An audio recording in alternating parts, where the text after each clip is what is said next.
I hired a woman to clean the house while my whole family was out. An hour later, she called me and whispered, "Ma'am, is someone else in the house?" I froze. "No, why do you ask?" "There's a woman on the second floor." I started shaking. "Get out of there right now." I called the police and sped back home. I'm glad you're here. If you're watching this video, give it a like. Subscribe to Elderly Stories and tell me in the comments where you're listening to my revenge story from. I want to know how far it's gone. That day, I woke up planning to clean the house. I wanted everything to be tidy, especially before the rains came when the humidity makes everything feel heavier. I rolled up my sleeves, grabbed a rag, and stood in front of the living room window, ready to start. While I was cleaning the glass, the phone in my pocket buzzed. I looked at the screen. It was Elena, my childhood friend, who I hadn't seen in many years. Her cheerful voice filled the phone, telling me she was just passing through town for one day and wanted to invite me for coffee. I felt my heart warm hearing her familiar voice. Elena and I shared so many memories, running through the field, staying up late, talking about our dreams.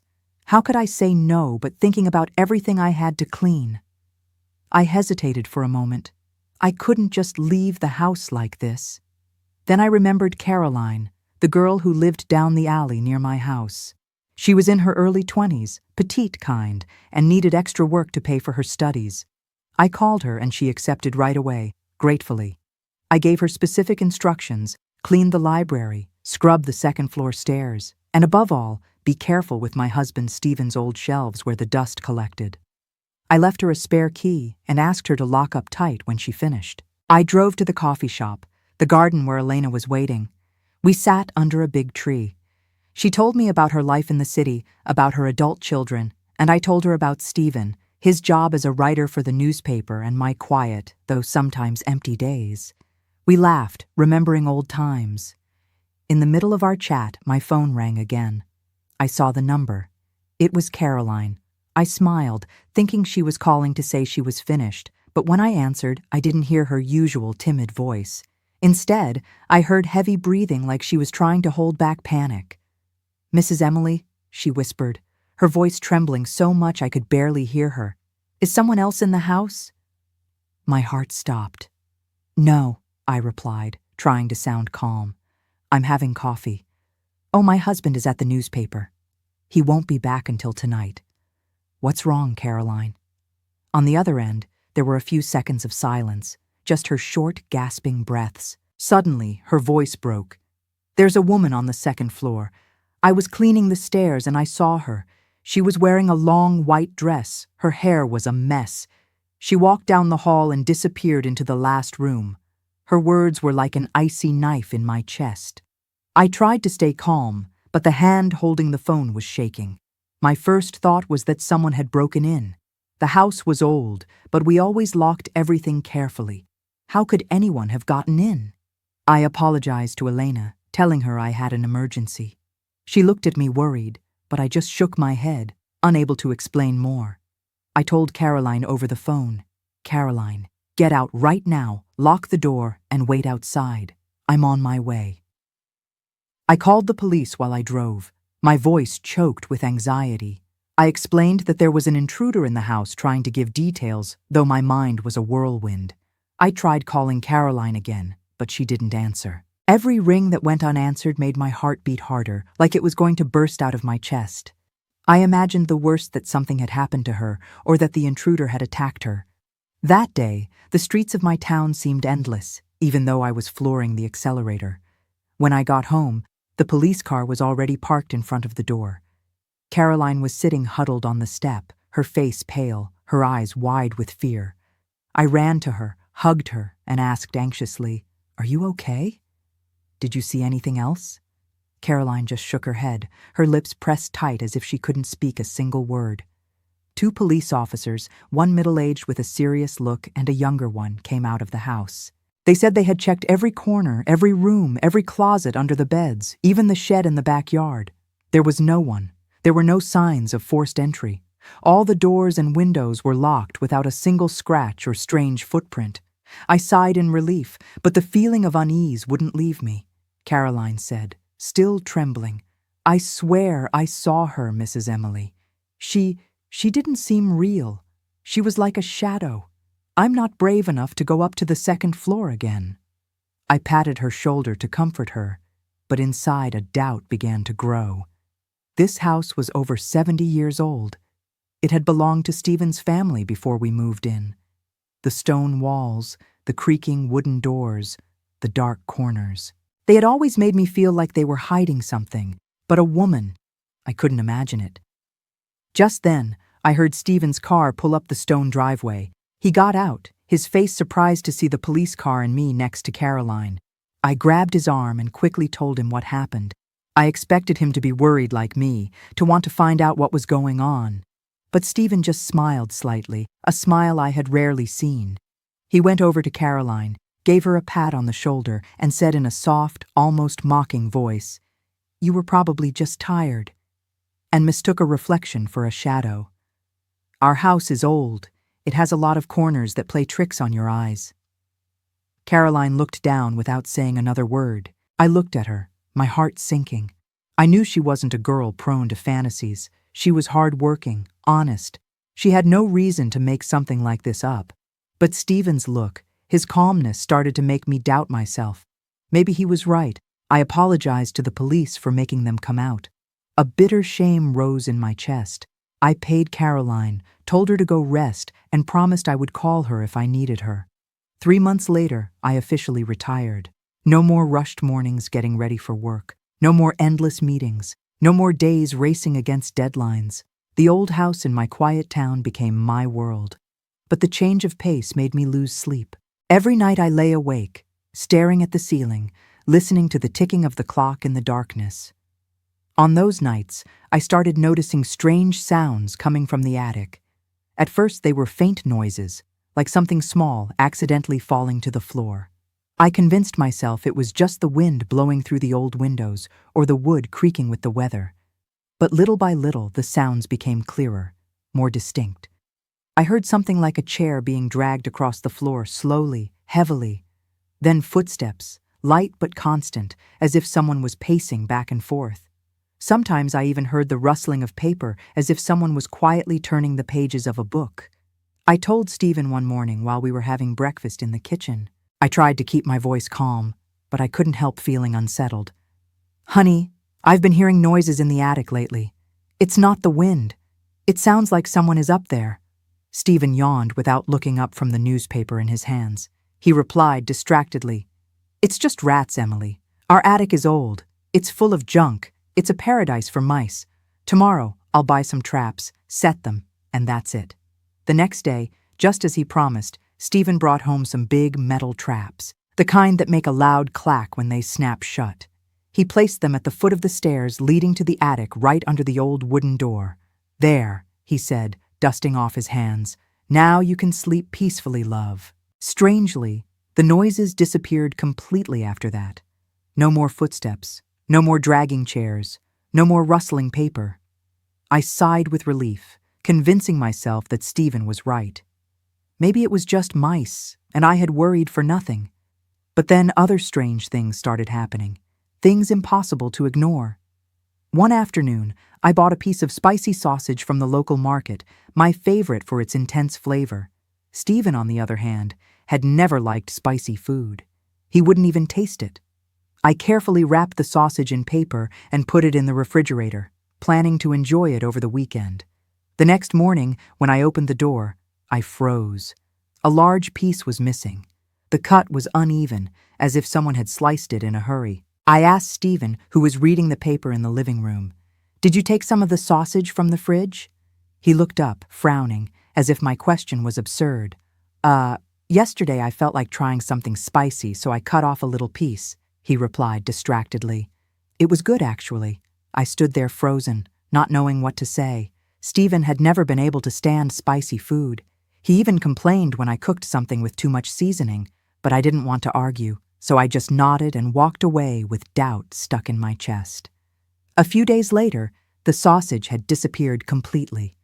I searched the refrigerator, checked the trash, but found no trace. This time, I didn't ask Stephen anything. An uncomfortable feeling like a cold stone began to settle inside me. Until one Saturday afternoon, Stephen and I went to a nearby city to visit some old friends. We left early in the morning and got back late at night. When we entered, the house was as silent as always. I went up to the second-floor bathroom to wash my face and shake off the day's fatigue. But when I stepped inside, I felt something cold and wet. The floor was soaked. The water seeped between my sandals, icy. The floor was completely wet, as if someone had just taken a shower. I looked around and saw drops still sliding down the tub walls, shining in the light. My heart was pounding. No one had been home all day. How was this possible? I called for Stephen, my voice trembling. "Come here, please." The bathroom is soaked like someone just took a shower. He came in, looked for a moment, and shrugged. It must have been the afternoon rain that got in through the ceiling vent. Love. I looked out the window. The street in front of the house was dry under the streetlights. "It hasn't rained, Stephen," I said, trying to sound calm. He frowned, a little annoyed. "Then it must be a leak in the old pipes. You're always worrying about nothing. I'll call a plumber tomorrow."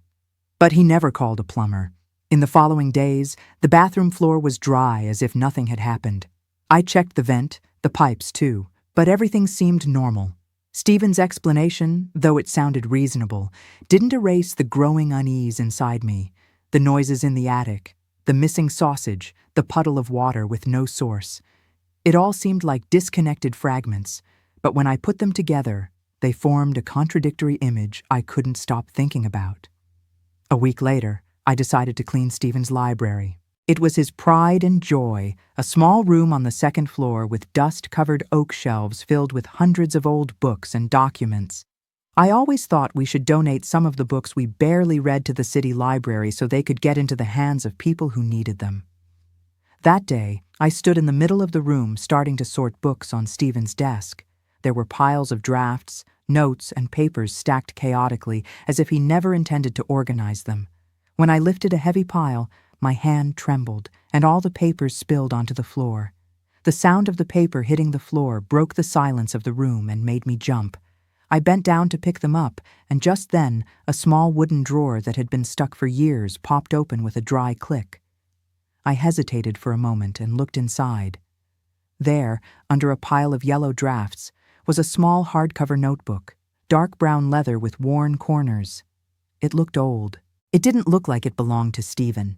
He always liked modern, neat things, laptops, pens, and pristine white paper. That notebook, with its worn leather cover and a loose string, seemed like it was from another era. With a mix of curiosity and fear, I picked it up, my hands shaking a little as I opened the first page. Inside were pages full of handwriting. The handwriting was soft, elegant, clearly a woman's. I flipped through the pages, skimming. They were story outlines, character descriptions, plot ideas. There was a fragment that spoke of a small village on a mountainside where a woman lived alone, waiting for someone who would never return. Another mentioned a buried secret with details that gave me chills. These ideas, though different, had a similar feel to the plots of Stephen's most famous novels, the ones that made him famous. My heart was pounding my throat dry. It couldn't be a coincidence. I know Stephen too well. He hates writing by hand. He always said it was slow and messy, a waste of time. Everything he did, from novel drafts, work notes to shopping lists, he did on the computer. I remember one time when I asked him to write down a restaurant's address, instead of grabbing the pen right next to him, he turned on the computer to type it. So, whose notebook was this? A secret collaborator, a fan who had given it to him. I sat in the chair, the notebook feeling heavy in my hands. A part of me wanted to show it to Stephen as soon as he got back. I wanted to hear his explanation, but I hesitated. I know him too well. Stephen always knows how to make everything sound logical. He would smile. He'd say it was a gift from a reader or an old idea from when he tried writing by hand. And I, like so many times before, would nod and let it all sink into silence. But not this time. I wouldn't let it go. Carefully, I put the notebook back in the drawer and pushed it all the way to the back as if I was afraid it would disappear if I didn't keep it hidden. That night, I was sleepless again. Lying in bed, I stared at the ceiling, and listened to the ticking of the clock in the darkness. Around 2 a.m., a faint creak came from the hallway. It was a small noise, but in the silence of the night, it was perfectly clear, like a disturbing whisper. I sat up straight, my heart racing. I don't know why. I immediately thought of the small door that led to the attic, the one Stephen and I almost never opened. I got up carefully without turning on the light, afraid the brightness would shatter the truth I was about to discover. The faint moonlight came through the window just enough for me to see a crack. The attic door was ajar. A cold, damp draft drifted down, bringing the smell of old paper and confinement. I stood frozen, my feet glued to the floor. Fear mixed with curiosity paralyzed me. I went back to the room and gently shook my husband's shoulder. "Stephen, wake up. The attic door is open." Stephen groaned half asleep and got up annoyed. He put on his slippers and walked ahead of me down the hall without a word. But when we got there, the door was closed with the latch in place as if no one had touched it. I stared at it, looking for any sign, a scratch, a crack. Nothing. Stephen turned to me with an expression of exhaustion and disappointment. "Emily," he said in a grave, tired voice. "You're too tense lately. You're not sleeping well. That's why you're seeing things that aren't there. Go back to bed. Go on." He walked me back. I lay down but kept my eyes open, fixed on the ceiling. For the first time, I began to doubt myself. What if I really had imagined it all? In the days after I found the mysterious notebook, I tried to keep everything normal, though inside I was consumed by unease. I started watching Stephen's every move, every look, every word. He had recently picked up a new habit that only increased my suspicions. Around 10 at night, when I was already in bed with a book in my hands, ready to sleep, he would say he had to keep working in the library. "I need to concentrate a bit, Emily," he'd say in a soft but firm voice. "The manuscript is at a difficult part. You go to sleep first." I would nod, smiling, but every time the library door closed, I felt an invisible distance growing between us. One night, I woke up thirsty. The clock on the table marked almost 1 o'clock in the morning, and the second hand seemed to be counting something in the darkness. I reached out to touch Stephen, but the bed was empty. The sheets were cold, as if he had never even been in bed. My heart skipped a beat. A wave of anxiety washed over me. Where was he? I put on a thin robe and went out into the hallway, thinking maybe he had fallen asleep at his desk, like other times when the publisher's pressure exhausted him. I walked down the dark hallway. The dim light from the living room cast strange shadows on the walls. I pushed open the library door, but the room was empty, the computer screen dark, the chair perfectly placed under the desk as if no one had been there. I called out softly, "Stephen." My voice echoed in the silence, but there was no answer. I went down to the kitchen, thinking maybe he had gone for water, but it was also empty. Only the moonlight came through the window, making the shadows of the dishes on the shelves look like ghosts. I started walking through the house, calling his name, my voice growing more shaky. My heart was pounding as if sensing I was about to face something. As I passed the stairs that led to the second floor, I heard a very soft footstep, almost imperceptible if you weren't paying close attention. I looked up, and in the dim hallway light, I saw a silhouette slowly coming down. It was Stephen. He was barefoot, walking carefully, as if he didn't want to make the slightest noise. In his hand, he was carrying a porcelain plate, the kind we used for weekend dinners. When he saw me standing there, his eyes widened in surprise. A look of shock crossed his face. The plate slipped from his hands, hit the stone floor with a sharp clang, and shattered into pieces.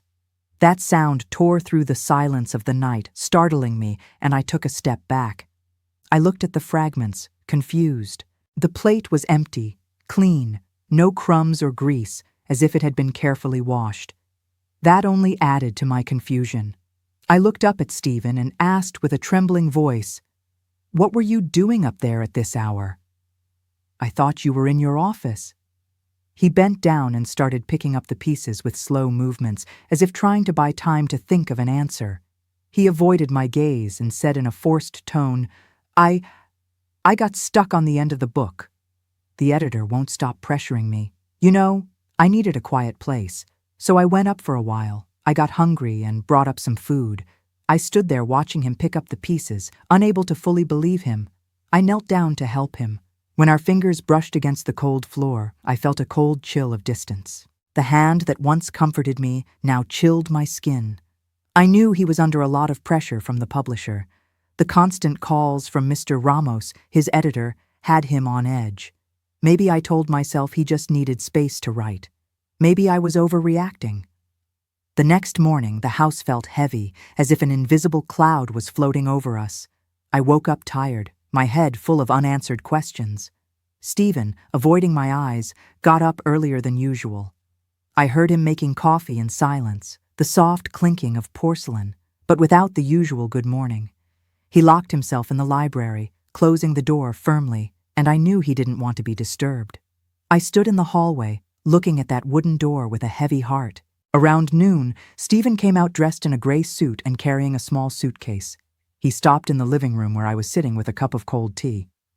"I need to get away for a few days," he said in a flat, emotionless voice. "Maybe I'll go up north for a bit. I need a change of scenery to get inspired." I looked up, surprised. Stephen never left without notice. He always planned everything in advance, consulted me on the itinerary. "Why so suddenly?" I asked, trying to sound calm, though my heart was pounding. He didn't look at me directly. His eyes were fixed on the window where the sunlight filtered through the dust-covered glass. "The idea just came to me." He replied in a monotone voice, "Be careful while I'm gone." But just before he walked out the door, he turned suddenly and put his hands on my shoulders. His grip was stronger than usual, which made me jump. "Emily," he said in a low, serious tone, "while I'm gone, don't have anyone over. Do you hear me? Especially not anyone from the newspaper. If Mr. Ramos, my editor, comes looking for me, tell him I went on a trip, and you don't know when I'll be back." I nodded, but a sense of unease grew inside me. His words didn't sound like a simple warning. They sounded like an order, an alert. Stephen had been gone for about 2 hours when the doorbell rang. I looked through the peephole and saw Mr. Ramos, Stephen's editor, with a young assistant. They both looked impatient. I hesitated for a moment, my hand on the door knob, feeling my chest tighten. Stephen's words echoed in my head, but I couldn't just stand there without opening the door.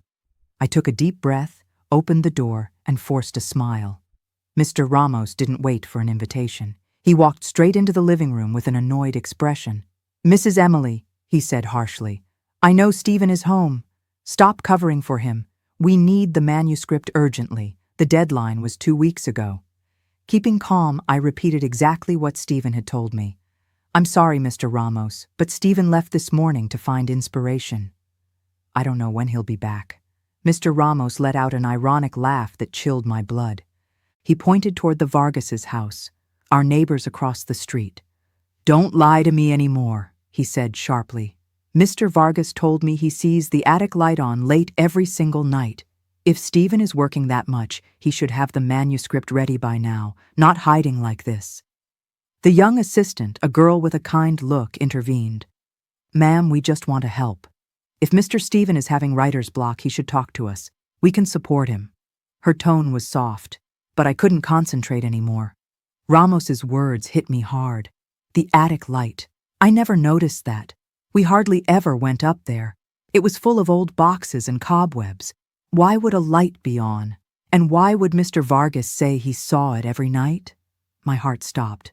I tried to keep my composure as I walked them to the door, promising to let Stephen know as soon as I heard from him. But as I closed the door, I leaned against it, shaking. My mind was spinning. The scattered fragments were starting to fit together. The noises in the attic, the missing sausage, the puddle in the bathroom, the mysterious notebook, the empty plate, and now the light.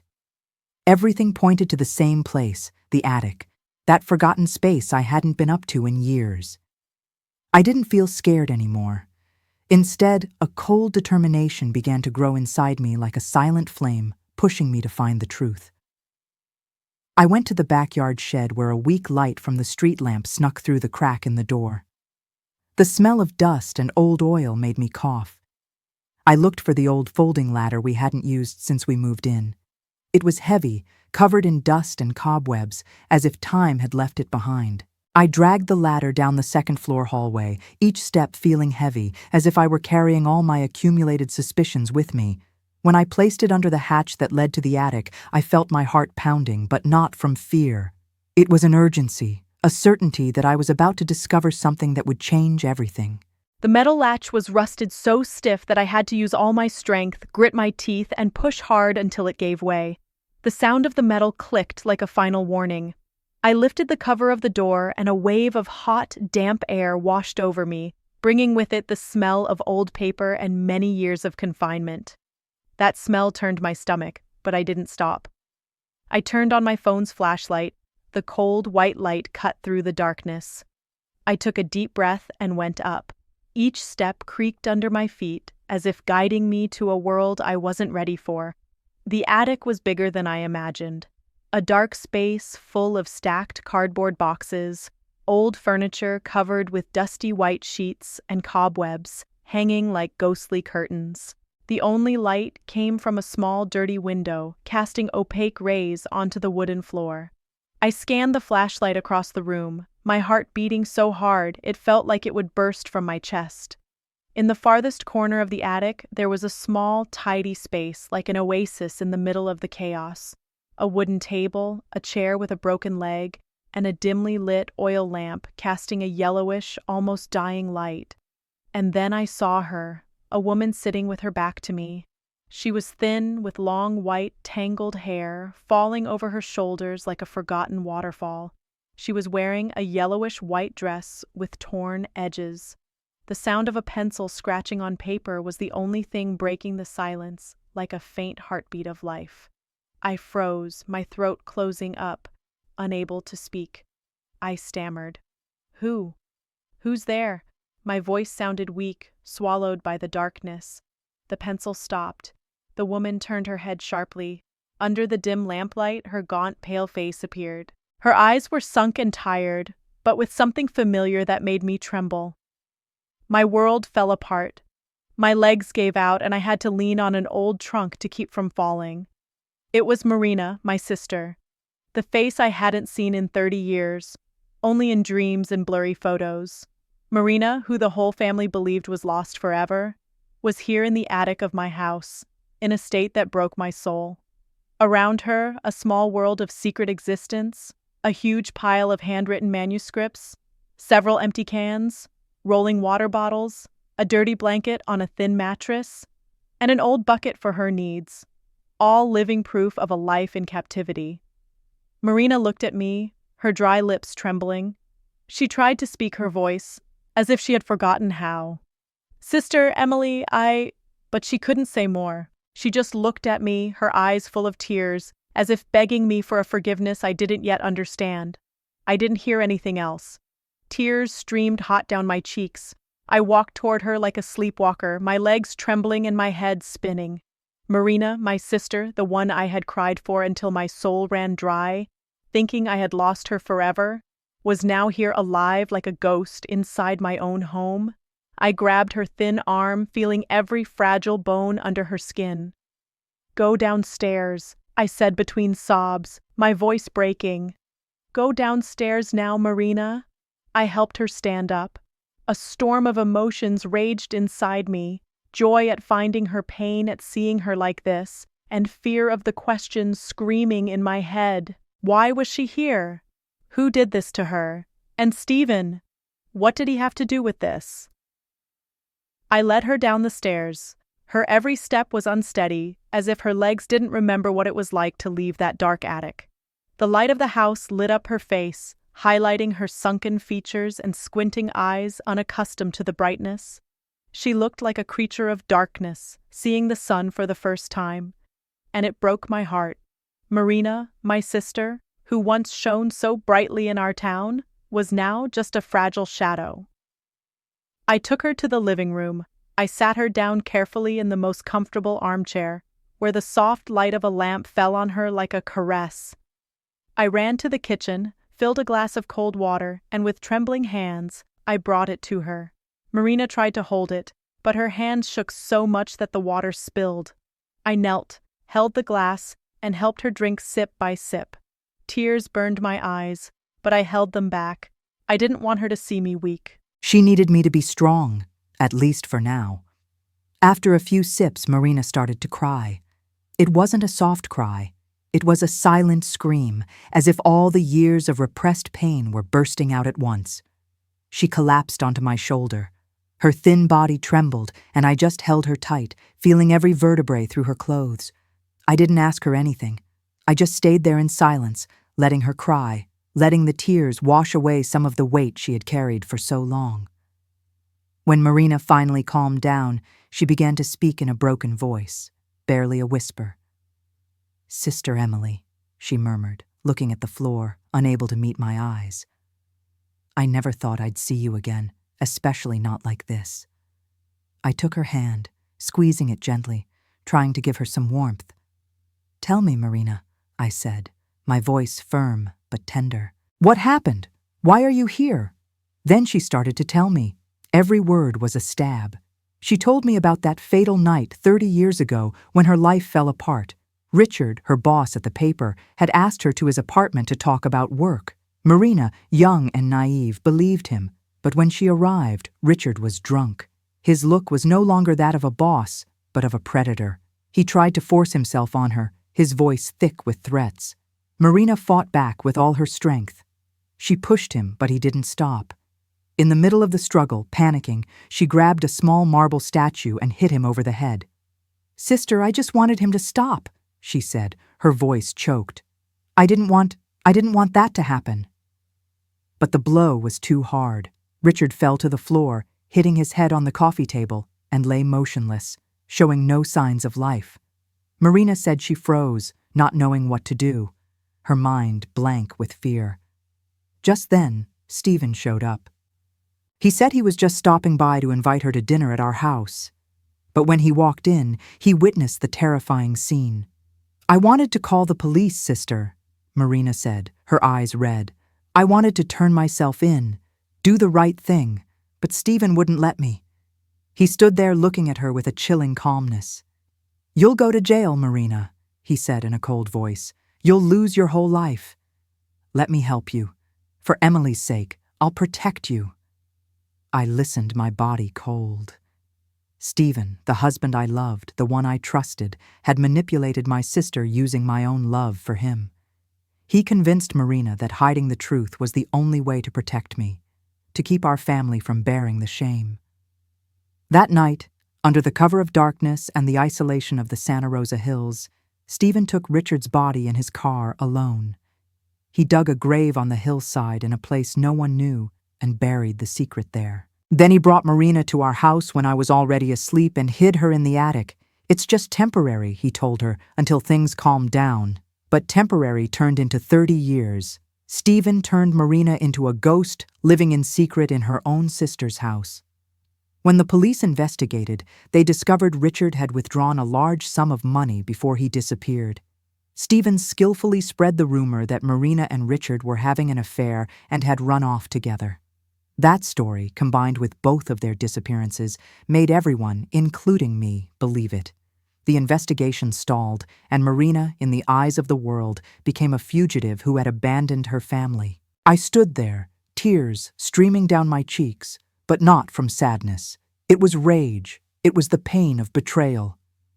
I remembered the days after Marina's disappearance when I cried until I had no strength left, when our mother aged overnight from grief.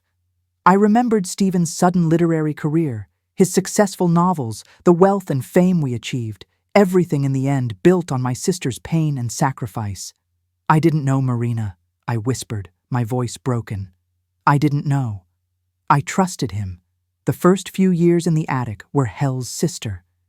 Marina continued her voice, her gaze distant, as if reliving those dark days. I lived in fear and guilt and with an unbearable loneliness. Every night I dreamed the police were coming for me, or worse, that I'd be trapped in the darkness forever. She paused and took a shaky breath. To keep from going crazy, I started writing. I wrote about the stories I dreamed of, about worlds where I could be free, where I wasn't a shadow. I listened, feeling every word like a stab. I pictured Marina, the vibrant young woman she once was, huddled in that cold attic, clinging to a pencil like it was her last spark of hope. And one day, she continued, Stephen found my writings. I thought he would encourage me, but no, sister. His eyes lit up like he had discovered a treasure. He said, Marina, you have talent. Write for me. I will be your voice to the world. I was paralyzed, my head spinning. I remembered that time when Stephen suddenly announced he was quitting his accounting job at the newspaper to follow his passion for writing. Friends and family were shocked because he had never shown any interest in literature before.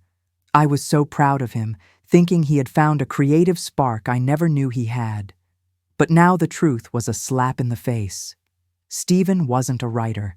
He was a thief who had stolen Marina's talent, turning her into a ghost writer, a literal ghost locked away in my own home. Marina continued, her voice trembling but full of bitterness. Many times I wanted to stop to turn myself into the police. I couldn't stand the guilt, the feeling of living a life that wasn't mine. But every time I said so, Stephen threatened me. He said, if I turned myself in, you would be the one to suffer most. He said, you couldn't handle the shock of knowing your sister had committed a crime and your husband was her accomplice. He said you would lose everything, your family, your reputation, everything you love. I bit my lip. Tears streamed down my cheeks. Marina's words tore my heart apart. Stephen had used my love and Marina's love for me to manipulate her to keep her in the darkness. I covered my face, trying to stop the sobs. Forgive me, Marina, I whispered, my voice broken. I didn't know. I never imagined. But Marina shook her head, took my hands, and her thin fingers squeezed mine tightly as if trying to pull me out of the pain. Don't apologize, sister, she said. I let him manipulate me too. I was scared. I thought doing what he said was the only way to protect you. She said living in secret had become harder and harder, especially since I retired and spent more time at home. Before, since I left early and came back late and went to bed right after dinner to rest for the next day, I never noticed. That's why I had to shower quickly when you two left, she said, looking down. That's why I had to steal food from the refrigerator at night. I tried not to leave a trace, but sometimes I was clumsy, like the puddle of water in the bathroom or the piece of sausage you bought. I suddenly remembered all those strange details signs I had chosen to ignore. Now it all made sense, but a sense too painful to accept. I thought about Stephen's novels that I had read and admired. I had always wondered why the setting seemed so old, so nostalgic, as if time had stopped decades ago. The characters didn't use cell phones. There was no internet. They wrote letters. They waited in vain like lost souls.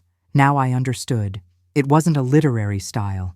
It was because Marina's world really had stopped 30 years ago. She was trapped in the past. She could only write about what she knew, those stories of two people who never managed to find each other. They were a reflection of her own tragedy, a life cut off from the outside world. Marina took my hands, her eyes filled with tears. Sister Emily, she said, her voice shaky but firm. I can't live like this anymore. I've paid for my mistake for 30 years in this prison. Now I want to face real justice. I want to turn myself in. Her words were a final stab cutting the last threads of hope I had left. I had already lost her once when I thought she had run away. I didn't want to lose her again, but looking in her eyes, I knew it was what she needed. Release the truth, no matter how painful. Tears rolled down my cheeks, but I nodded, squeezing her hand tightly. Okay, Marina, I said, my voice choked. I'll take you to the police station. We'll face this together.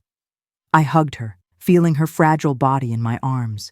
My heart was full of pain, but also a small spark, the hope that even late I could still help her regain her freedom. The next morning, I dressed Marina in some of my clean clothes. The dress was big on her thin frame, but at least it made her look more presentable. We hadn't slept all night. I sat with her in the living room, telling her how the world had changed. The tall buildings, the smartphones no one could look away from, and the loved ones who were no longer with us.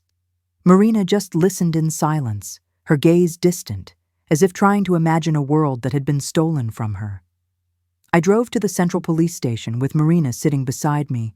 She was huddled in the passenger seat, her hands clasped, her eyes fixed on the window as if she were a stranger seeing an unknown planet for the first time. "Everything has changed so much," she whispered, amazed at the electric cars driving by or the kids taking pictures with their phones. I took her hand and squeezed it gently, trying to give her some courage. "I'm here, Marina," I said, my voice trembling. "We'll get through this together." At the station, I asked to speak directly to the chief of detectives. At first, they refused, saying we needed an appointment, but when I mentioned the disappearance of Marina del Rosario, which happened 30 years ago, their attitude changed completely. An officer took us to an interrogation room, a small room with gray walls and a cold metal table. With my help, Marina began to tell her story. Her voice was clear and calm, as if she had rehearsed these words 1,000 times in her mind. She spoke of that fatal night of Richard, of the accidental blow that took his life, and of how Stephen hid her in the attic, turning her into a ghost for 3 decades. The police listened in disbelief. One took notes non-stop, while another spoke into his radio with an urgent tone. Marina's confession shook the entire station. The case files were immediately reopened. An investigation team was sent to my house to search the attic and collect evidence of Marina's hidden life. The manuscripts, the food cans, the dirty blanket. Another group following Marina's precise directions set out for the Santa Rosa hillside. After a few hours of searching, they found human remains buried under an old tree deep in the woods. Preliminary DNA analysis confirmed they belonged to Richard, the man everyone thought had run away with her. The arrest warrant for Stephen was issued that same day. Police set up a sting at our house, waiting for his return from his inspirational trip up north. I wasn't there, but later Mr. Vargas, our neighbor, told me Stephen didn't resist when they handcuffed him at the gate. He just lowered his head, his face expressionless, as if he had always known this day would come. Hearing that, I felt a strange emptiness. The man I once loved, the one I trusted blindly, was now just a distant shadow carrying the secret that destroyed my entire family. I hired the best lawyer from Marina, someone who promised to fight for clemency. With the argument of self-defense and the 30 years she spent locked away, manipulated by Stephen, I believed justice would see her as a victim, not a criminal. I spent all day preparing things to take to her, clean clothes, books, and the dishes she loved most as a child. I wanted her to know that no matter what, I would always be by her side. But a few days later, as I was packing things to visit her, the phone rang. A cold, formal voice spoke on the other end of the line. "Mrs. Emily, we regret to inform you, Marina del Rosario took her own life at the detention center last night." The phone slipped from my hands and hit the floor with a dull thud. My world shattered all over again. Marina, my sister, the one I had just gotten back, had chosen to leave forever, leaving me alone in a pain that had no words. She had told the truth she had faced her past, but perhaps she couldn't bear another trial or the stares of an unforgiving world. The officer said Marina had left a letter for me. They gave it to me that afternoon. I held it with trembling hands, looking at her soft, familiar handwriting, the same I had seen in the attic notebook. But now it was a clumsy, unstable script, as if she had used her last ounce of strength to write it. I opened the letter and the tears fell before I read the first line. "Dear Sister Emily," she wrote, "when you read this, I will finally be truly free. For 30 years, I wrote to survive, to not disappear, but I could never write under my own name. I lived as a ghost, and now it's time for that ghost to fade away. I don't regret telling the truth. It was the only right thing I did. Don't be sad. Think of it as me finishing my life story. The final manuscript is still in the attic inside a wooden box under the table. It's the only work I wrote about myself. If you can let it bear the name Lucy del Rosario." I folded the letter, clutching it to my chest, soaking it with my tears. Lucy del Rosario. The name Marina wanted to use if she ever became a writer. The name they stole from her. I knew I had to fulfill her last wish. I would find that manuscript and bring it to light so the world would know Marina's story, not as a ghost, but as a woman, a writer, a soul who fought to be free. Stephen's trial took place a few months later, becoming a scandal that rocked the entire country. The press called it the writer and the ghost in the attic scandal. Newspapers filled their front pages with Marina's story. A young woman imprisoned, stripped of her freedom, and used to build the fame of a man who didn't deserve it. Faced with irrefutable evidence, the remains of Richard found on the Santa Rosa hillside, the manuscripts found in the attic, and Marina's testimony before she died. Stephen lowered his head and confessed. He was charged with multiple crimes: copyright theft, kidnapping complicity, and covering up a crime and obstruction of justice. The sentence was a fitting end, but I felt no relief. For me, Stephen had died the day I discovered the truth, the day the man I loved became a stranger. I didn't attend the trial. I couldn't face him. I couldn't look into the eyes that once spoke words of love to me, but hid such a terrible secret. Instead, I returned to the house which was once a home, but now was just a space full of painful memories. One afternoon, as the sunlight faded on the cobblestone street, I decided to go back to the attic. This time, I no longer felt fear or oppression. I climbed each step with a flashlight in hand, but my heart felt lighter, as if I were looking for a part of Marina she had left behind. I found the wooden box under the table, just as she had written in the letter. It was a small, old box, but well kept, as if it held her last treasure. Inside was a pile of manuscripts, carefully handwritten on yellowed pages. Marina's smooth, flowing handwriting was clear, as if she were right there telling me her story. I brought the box down to the living room, sat under the desk light, and began to read. It was an autobiography, a novel about her own life. She wrote about our childhood, about the days running through the fields of our town, about the dreams of being a writer. She once confessed to me. She told of the terrible night that stole her future, the 30 years lived in darkness, and the incredible strength she had to keep her soul from breaking. Every page was a stab, but also a song of resilience, of a love for life, no matter how hard it was. I spent weeks editing the manuscript, carefully reviewing every line as if I were touching Marina's soul. There were nights I stayed up until dawn, tears running down my face as I read the passages where she spoke of her loneliness in the attic, or the time she imagined being free, walking out into the sunlight. The book wasn't just her story, but the voice of a forgotten person stripped of her identity. I knew I had to bring it to the world, so Marina wouldn't just be a name in my memory, but a true writer. I contacted the publisher that had worked with Stephen. At first, they were hesitant, fearful of the scandal surrounding him. But when I sent Marina's manuscript, they were completely convinced. "This is a masterpiece," the editor told me over the phone, his voice full of emotion. "We will publish it, and we will do it with all the respect Marina deserves." The book was published under her real name, Marina del Rosario. On the first page, instead of a prologue, I wrote only one sentence. No one should be imprisoned in darkness, especially if they love the freedom. It was my message to her, to my dear sister, who I loved more than anything in this world. The book became a phenomenon. Readers from all over the country and then the world were moved by Marina's life story. They admired her literary talent, the sincerity and poetry in every line.